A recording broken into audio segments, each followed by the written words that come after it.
भाऊ संजय राऊतांनी तुमच्यावरती टीका केली आहे. अर्धे इकडे अर्धे तिकडे. संजय राऊतांनी तुमच्यावरती टीका केली आहे की संजय राऊत म्हणतात की पक्ष फोडण्यात गिरीश महाजनांचा मोठा हात आहे. काय सांगाल तुम्ही? नाही, संजय राऊत मी ऐकलं ते म्हणाले भाजपचे दलाल आहेत, पक्ष फोडण्याचं काम हे करतात.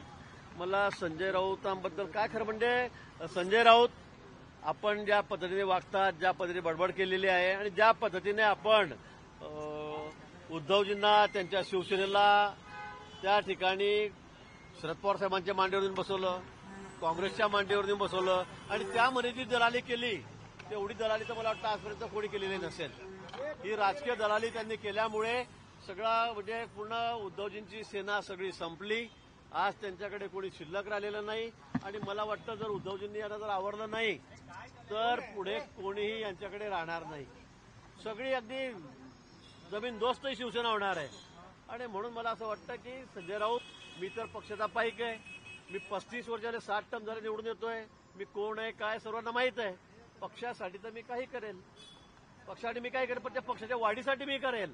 तुमच्यासारखा पक्षाला रसातळाला नेण्यासाठी मी दलाली करणार नाही. आणि आपल्याला माहिती आहे दलालीचा विषय कराल तर गोरेगावच्या पत्रसाळीमध्ये आपण काय केलं, किती दिवस जेलमध्ये राहिलात, हे मला बोलायला लावू नका, हे मला बोलायला लावू नका. बाळासाहेबांच्या विचाराला तुम्ही हिंदुत्वाला तिलांजली दिली आणि त्या शिवसेनेला उद्धवजींना खुशाल त्या काँग्रेसच्या मांडीवर देऊन बसवलं आणि सगळी शिवसेनाच तुम्ही संपवली आणि तुम्ही काय गप्पा करतात. आणि अजूनही तुमची सगळी ही बडबड बंद झाली नाही तर मला वाटतं उद्धवजी तुमचं देवच आता भलं करो.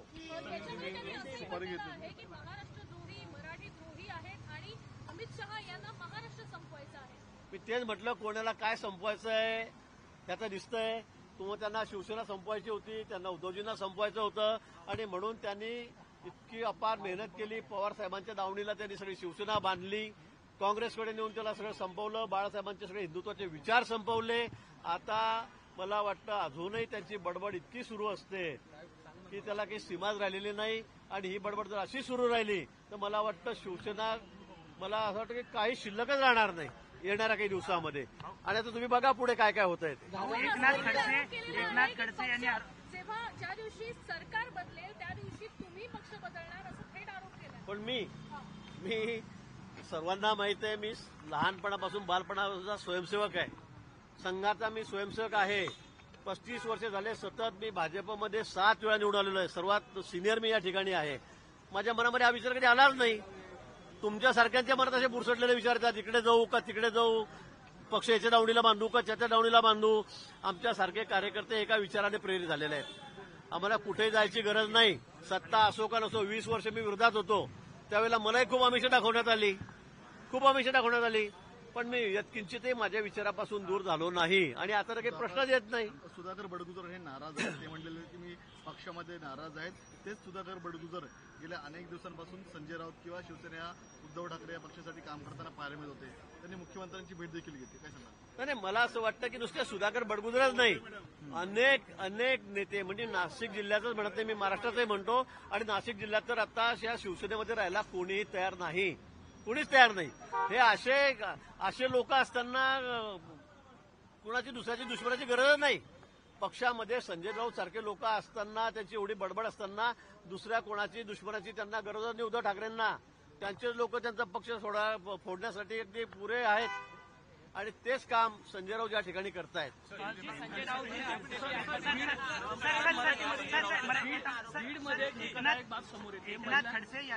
एकनाथ खडसे यांनी आरोप केला आहे की माझ्या भाच्याला जाणून बुजून तुम्ही अडकवलेलं आहे आणि कुठेतरी नाशिकचं पालकमंत्रीपद तुम्हाला यासाठी हवंय की मलिदा खायचा आहे, असा तुमच्यावर आरोप केला. खडसे खूप आता उद्दग्ध अवस्थेत आहेत. त्यांची मानसिक स्थिती काही बिचारायची ठीक नाही. आपण बघतायत त्यांच्या हातामध्ये काही राहिलेलं नाही, त्यांना आता कोणी निवडून देत नाही. आता त्यांच्या भाच्याने आणि कोणत्या पीआयने मिळून एका महिला पीआयचा खून केला आणि त्यामध्ये ते 6-7 वर्ष आतमध्ये होते, हे सर्वांना माहित आहे.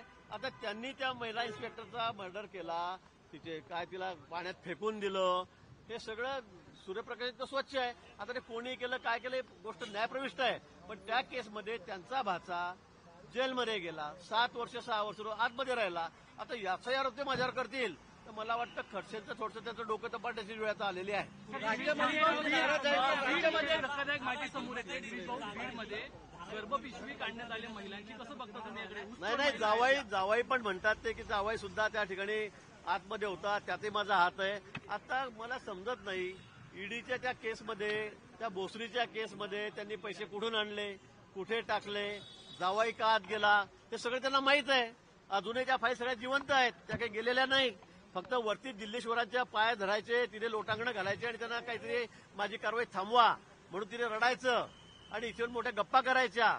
आता बघू त्या फायलिंगचं काय होणार आहे. तर मी एकदा दिल्लीला जाऊन येतो. आपत्तिजनक शर्ती काय आलमट्टी धरणाच्या संदर्भामध्ये जयंत पाटील किंवा पश्चिम महाराष्ट्राचे विरोधक आहेत त्यांचं असं म्हणणं आहे की राज्य सरकार दुर्लक्षित करत आहे आणि ज्याच्या संदर्भात जी मडगिरी कमिटी जी होती त्यांचं असं म्हणणं आहे की उंची वाढवल्याने पूर येत नाही.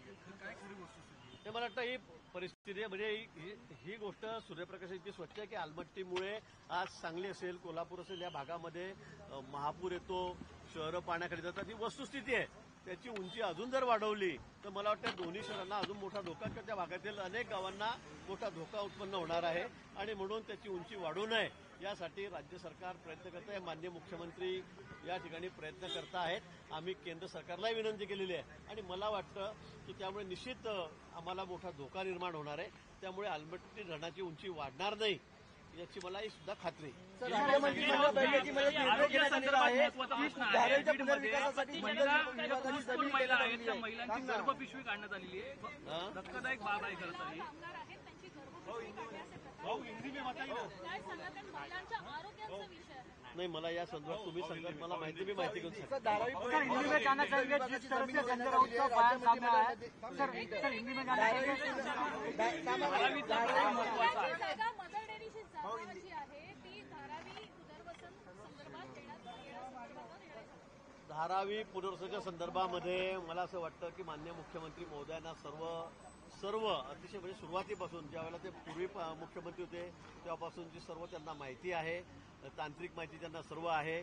त्या संदर्भामध्ये कुठेही नियमबाह्य काम केलं जाणार नाही, कुठलंही नियमबाह्य काम केलं जाणार नाही आणि त्या ठिकाणी नियमाने जे असेल तांत्रिकदृष्ट्या तपासून तेच काम त्या ठिकाणी चाललेलं आहे.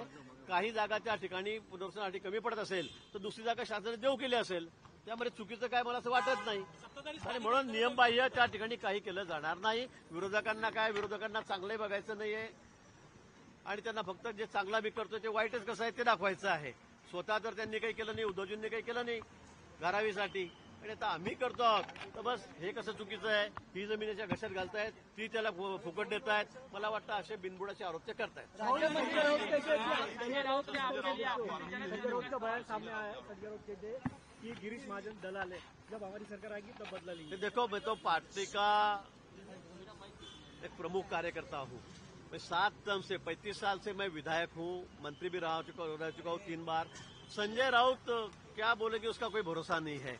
मैं तो ये कहूंगा कि संजय राउत, आपने शिवसेना जो बाला साहब से विचारों से प्रेरित थी, हिंदुत्व से प्रेरित थी, आज उसका क्या हाल बना दिया आपने शिवसेना को एनसीपी के गोदी में जाके बिठा दिया, आपने कांग्रेस के साथ दलाली करके उसको वहां पे बिठा दिया और आज पूरी शिवसेना पूरी तरह से खत्म हो चुकी है. और अगर संजय राउत इसी तरह से बकवास करते रहे रोज सुबह उठकर तो बच्ची कुची शिवसेना भी अभी रहेंगे नहीं. उद्धव जी को छोड़कर सभी लोग चले जाएंगे. इसलिए मुझे उद्धव जी से ये रिक्वेस्ट करना है कि भाई इनको आप संभालो. अगर आपको थोड़ी बहुत शिवसेना आपकी बच्ची कुची जो आपके पास रखना है तो आप इनको थोड़ा रोको, अन्यथा आपके पास कोई कार्यकर्ता या कोई नेता बचेगा नहीं. कांग्रेस के नेता आज जो लाउड स्पीकर हटाए जा रहे हैं मुंबई में, मुस्लिम संगठनों के साथ मीटिंग कर रहे हैं कांग्रेस के नेता. नहीं देखो भाई, नियम से सुप्रीम कोर्ट का निर्णय है, उस पर अमल सरकार कर रही है. कांग्रेस को क्या करना है क्या नहीं करना है वो कांग्रेस कर सकती है, लेकिन हम सुप्रीम कोर्ट ने जो निर्णय दिया है उसको लेकर कार्यवाही राज्य सरकार कर रही है. पुनर्विकास के लिए दी गई है, क्या कहना चाहिए? मुझे लगता है धारावी का जो पुनर्निर्माण हो रहा है तो उसके बारे में पूरी जानकारी माननीय मुख्यमंत्री जी को है. पिछले समय जब मुख्यमंत्री थे तभी उनकी ये स्कीम थी और मुझे ऐसे लगता है कि कोई नियम को छोड़कर उसमें कोई काम नहीं किया जाएगा. नियम के तहत ही सब काम किया जाएगा. कोई जमीन नहीं, अगर वहां पर जगह कम पड़ती है पुनर्विकास के लिए तो दूसरी जगह सरकार की है, वो भी वो दे सकते हैं, वो अधिकार राज्य सरकार का है. लेकिन जो वहां पे झोपड़पट्टी में लोग रहते हैं उनकी हालत कैसी है आप वो भी देख सकते हो। तो उनको भी अच्छे मकान मिलने चाहिए, ये झोपड़पट्टी खत्म होनी चाहिए, ये सरकार की भूमिका है और उसको लेकर नियम के तहत जो भी करना है वो सरकार करेगी। गिरीश भाई, लाडली बहन योजना में 2600 महिला जो है जो सरकारी कर्मचारी है ये सामने आया है, इस पर क्या बोलेंगे? बिल्कुल गलत है। अगर सरकारी उसमें कोई कर्मचारी है तो तनख्वाह सरकार की ले रहे हैं और इधर स्कीम में भी आज उसका भी फायदा लोग उठा रहे, कोई महिला हमारी बहनें उठा रही, तो मुझे लगता है ये बात बहुत गलत है, ऐसा नहीं करना चाहिए। उनको जो लाभ मिल रहा है वो भी बंद कर दिया जाए।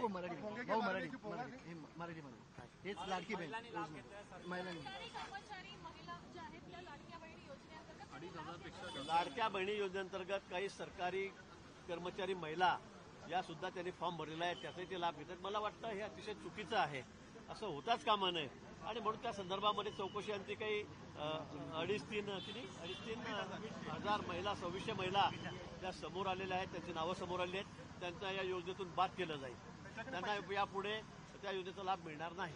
सर राज्यामध्ये कुठेतरी